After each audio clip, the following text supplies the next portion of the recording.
Hi guys, welcome back to Class of Learning. You're with Rahul Sharma, your friend and guidance. Those who just joined my classes in the first time आए तो guys, make sure that you're going to watch the video till last. शुरू करते हैं concept को. This is all about MEC 04.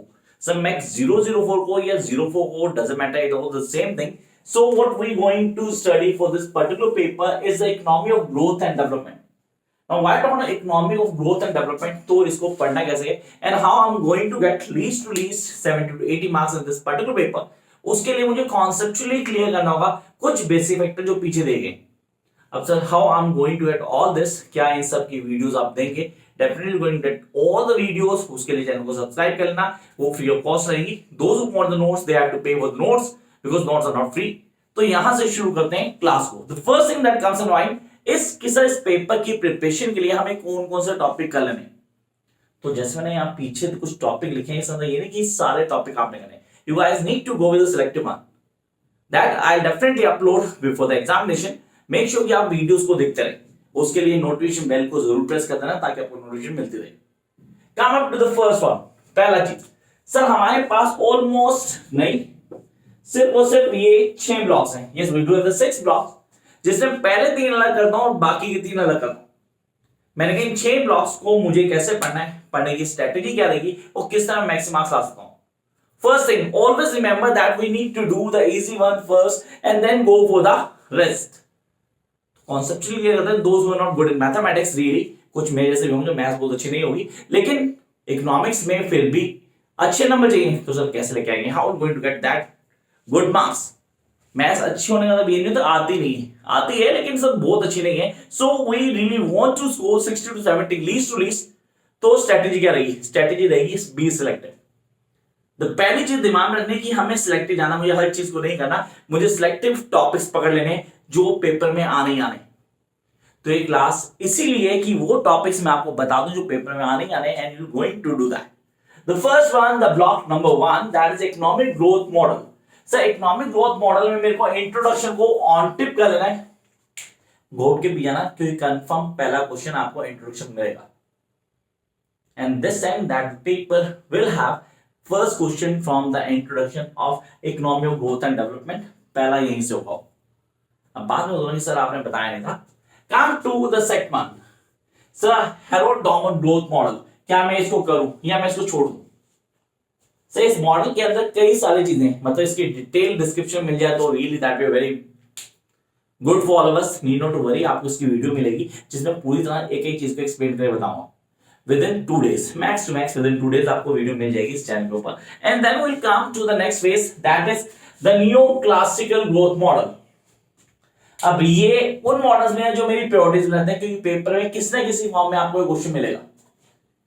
Being based on the new classical model. मेरे को new classical model करना है, हेरोल्ड करना है, चॉइस क्या है तो आई will go with new classical model क्योंकि मेरी पहली अप्रोच रहेगी, पेपर में कंफर्म आने के चांसेस हैं. तो आपने कहा सर फर्स्ट ब्लॉक में 2 क्वेश्चन मैंने बताया आपको कि ये आपको ऑन टिप होना चाहिए. On tip on your tips guys. तो हम आ गए नेक्स्ट पार्ट के ऊपर that is the block number 2. तो ब्लॉक 1 से 2 क्वेश्चन कंफर्म कर देंगे. ये 2 क्वेश्चन कंफर्म कर लेना, फिर बाद में मुझे कंप्लेन ना आए कि सर आपने बताया नहीं था. Come to the second one, economic growth model 2. अब growth model 2 है तो डेफिनेटली मेरे पास growth and distribution होगा. सिर्फ growth और distribution को क्लियर करना है. इसमें क्या क्या पढ़ना है, मतलब growth and distribution not just a small factor, it do have lots of other things. उसके अंदर कैसे पढ़ेंगे, किस तरह की प्रोविजन रहेगा एंड क्या सीरीज रहेगी जिसके अंदर सारी की सारी वीडियोस मुझे मिल जाएंगे और मैं उनको देख पाऊंगा. तो उसके लिए आई एम प्लानिंग कि मैं अभी एक प्लेलिस्ट क्रिएट करूंगा जिसके अंदर पेपर वाइज टॉपिक्स की वीडियोस डाल दूंगा जिससे आप लोगों के लिए एक्सेस करना इजी हो जाएगा कि प्लेलिस्ट में जाएंगे और वीडियोस देखेंगे और पेपर को क्लियर कर लेंगे. Come to second point that is factor productivity. सब factor productivity is the part of growth and distribution क्योंकि वो कंटिन्यू प्रोसेशन में उसी साथ आता है. और फैक्टर प्रोडक्टिविटी में आपके लिए मैटर करेगा those who studied the micro economic details, उनको डेफिनेटली हेल्प मिलेगी.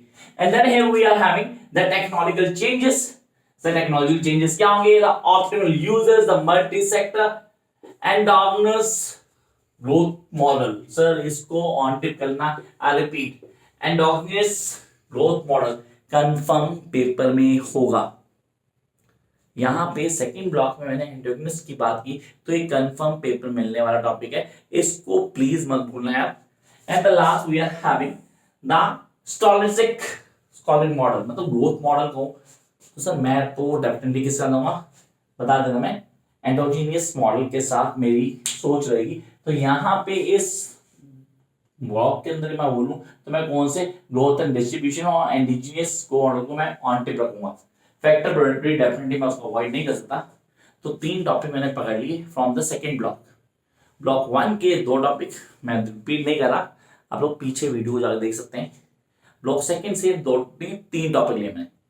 Now I jump to the block number 3, that is economic growth third। सही ऑप्टिमम मॉडल उसी का था, मैंने दोनों को सम कर दिया था। तो ऑलमोस्ट 5 टॉपिक दिए मैंने आपको पहले 3 मॉडल्स में, and I hope that you are going to deal with this. अब कैसे करते हो, करने का तरीका क्या है, क्या वीडियोस मिल जाएंगी, इस एक्सेस हो जाएंगी, क्या नोट से तो हमें बेनिफिट होता है, सारी चीजें दिमाग में चल रही, अपडेशन चल रही है, चीजें बदल रही हैं। तो आप लोग प्लीज मेक श्योर कि आप अपने पॉइंट्स को क्लियर करें पूरा। Come to next point, that is social and institutional aspects of development।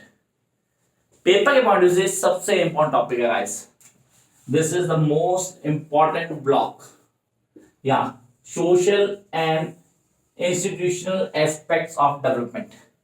This is the most important block from the point of view the examination. अब एग्जाम के हिसाब से सबसे इंपॉर्टेंट, तो कई चीजें आएंगी हमारे पास जो हमें ऑन टिप पहुंची है। पहली, डेवलपमेंट एंड अंडर डेवलपमेंट, घोट के बीच वाला बी का बी, डेवलपमेंट और अंडर डेवलपमेंट के टॉपिक को घोट के बीच आना है, ऑन टिप होना चाहिए, या आपकी पहली प्रायोरिटी होगी कि हमें आना ही चाहिए। तो आपने सर डेवलपमेंट क्या है और अंडर डेवलपमेंट क्या है, कैसे क्लियर करते हैं, किन चीजों को फॉलो करेंगे। And then we are having the indicators, this is something very important. What are the indicators of growth और अंडर डेवलपमेंट और डेवलप्ड कंट्रीज और द इकोनॉमी, वो सारे पॉइंट आते हैं हमारे पास। And then we do have the population, market incompetence। अब market incompetence मैं definitely नहीं ध्यान रहा, लेकिन हाँ मेरे पास population एक फैक्टर है जिसको क्लियर करना इंडिकेटर का ही पार्ट है।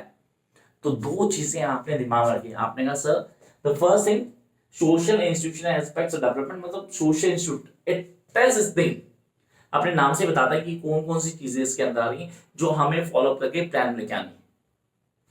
तो ये वो 3-4 पॉइंट हैं जो आपको ऑन टिप होना चाहिए। Come to the next one, that is theories। theories, so theories में आते ही मेरे दिमाग में क्लासिकल थ्योरी आती है। The first, that is classical। वो न्यू क्लासिकल नहीं है, it's not a new classical। मैंने क्लासिकल की बात की तो आपको क्लासिकल थ्योरी को क्लियर करना है। अब इकोनॉमी में थ्योरीज की इंपॉर्टेंस हम सब जानते हैं, उसकी क्या चेंजेस आएंगे, किन चीजों को फॉलो करना है, वो सब समझना आपने। And then I will go with capitalist and under development. Sir कौन बेटर थ्योरी करूं छोड़ दूं, choice is yours, seriously choice is yours. But मेरे पॉइंट ऑफ व्यू से मैंने बोला classical theory, capitalist and under development theories को मैं ऑन टिप कर लूंगा, क्योंकि पेपर में अगर मैं कर गया हूं तो मुझे कुछ होगा नहीं, जरूरत नहीं। Then I have written on this theory. अगर मैं इसको करवाने जा रहा, मैं क्यों बोल रहा हूं, क्योंकि आपके दिमाग में होना चाहिए ये थ्योरी भी है, इसमें थोड़ी सी एफर्ट अलग से, लेकिन हाँ अगर आप कर लेंगे तो दैट बी बेटर पार्ट। और हाँ ये सारी की सारी वीडियोस आपको मिल जाएंगी इस चैनल के ऊपर। मैंने प्रॉमिस किया है उस स्टूडेंट्स को कि यार ये मैं बनाऊंगा, तो वीडियो बनाने का पर्पस ये है कि ये सारे टॉपिक्स आपको मिल जाएंगे। Come to the next one, that is development strategies, the last block. Yes, the last block, and the block start with allocation resources. Allocation resources क्या है, सब how to produce, home to produce, अच्छा वो कैसे आया, उसके क्या changes थे, किन चीजों को फॉलो किया, अब उसके लिए इंप्लीमेंटेशन क्या होगी, स्ट्रेटजीज के रिसोर्सेज को कैसे काम करेंगे, ये सारी बातें हम डिस्कस करेंगे इसमें डिटेल में। And then we are having the growth and cost benefits. What are cost benefits? अब कॉस्ट बेनिफिट में क्या क्या चीज दिमाग में रखनी है, किन चीजों को पॉइंट आउट करना है और कौन सी चीजें हम इजिली आइडेंटिफाई कर सकते हैं, उस पर आपको ध्यान रखना होगा। And then we are having the planning and international trade and development. While going deal with international trade and development, sir confirm last question आपका international trade and development पे होगा, there is no doubt about it। हाँ आपने कहा sir ये topic मेरा on tip पहुंची, कैसे पढ़ूंगा, किस स्ट्रेटेजी को लेके चलना है, and how should I prepare, इसके लिए वीडियो देखते रहना, मैंने कहा था, और नोटिफिकेशन बेल को प्रेस कर देना ताकि आपको सारे अपडेट मिलते रहें। यार this channel do have the videos that was been for the MA economics students. हाँ वो मिलती नहीं है, रीजन सर एक्सेस वीडियोस हैं एमए इंग्लिश की या बाकी बोलूं बीएड स्टूडेंट्स के, लेकिन आपकी वीडियोस भी हैं हाँ उनको प्ले लिस्ट में डाला नहीं गया। I start working on it within 2 or 3 days. You'll get your own playlist जिसके अंदर आपके सारे टॉपिक्स होंगे, उन टॉपिक्स को क्लियर करेंगे and then go for it guys. Hope you guys like this video. For more you need to like, share and subscribe. Bye guys.